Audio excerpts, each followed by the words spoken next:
When politicians say ceasefire, you picture the bombs stopping, people finally catching their breath, no more killing, the ceasing of firing. In Gaza, that's bullshit. Over the weekend, Israel killed yet another Al Jazeera journalist, 25-year-old cameraman Ahmed Wishah, by bombing a house in the Bureij refugee camp in central Gaza. Al Jazeera says straight up, this was a deliberate killing of their cameraman by the Israeli army. He's now the 12th Al Jazeera journalist Israel's killed in Gaza since October 2023. 12 from one network. So we're not talking fog of war here. That's a kill list. Ahmed's brother, Ahmed Wishah, also a journalist, was killed in another targeted Israeli strike just about 2 months ago. Two brothers, same job, same outlet, both wiped out by the same shit army. And like clockwork, the Israeli military vomited out the same tired-ass bullshit. He was a Hamas terrorist. This was a precise strike. No public evidence because there never is. Just a post-mortem smear campaign on the guy they just blew up in his home. Now let's talk about what these motherfuckers don't want you to know. According to the Committee to Protect Journalists, this war is the deadliest for journalists since they started tracking in 1992. And Israel's killed more journalists than any government they've ever recorded. CPG's latest numbers, 263 journalists and media workers killed since this war started. 263 in total, the vast majority by the Israeli forces, most of them Palestinian reporters in Gaza. In 2025 alone, 129 journalists were killed worldwide. Israel was responsible for at least 84 of those deaths. More than 2/3 of all journalists killed on the fucking planet that year. And CPJ says most of the deliberate, targeted killings, the murders, were by Israel. Ooh,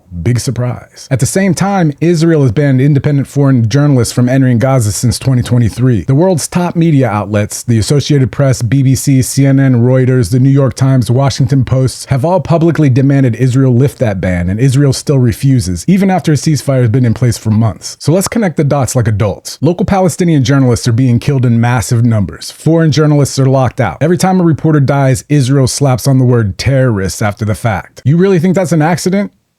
Really? This is what a terror state does when it's committing atrocities and still wants to market itself as a democracy to the West. It murders people who can prove its crimes, blows up media infrastructure, bans outside cameras, and then cries security when anyone asks questions. The only reason we even know any of this, the only reason you even know the name Ahmed Wishah, is because Palestinians keep filming, keep posting, keep documenting, even as Israel targets journalists, families, and homes under a so-called ceasefire. They can kill cameramen, they can bomb press vests and apartments, they can label every dead journalist a terrorist. But what they can't do is silence every single phone, every single witness, every single account calling this what it is. Share this, stitch this, duet it, whatever. Because if they're going to keep murdering journalists to shut them up, then our job as citizens of the world is to get louder than they ever thought possible.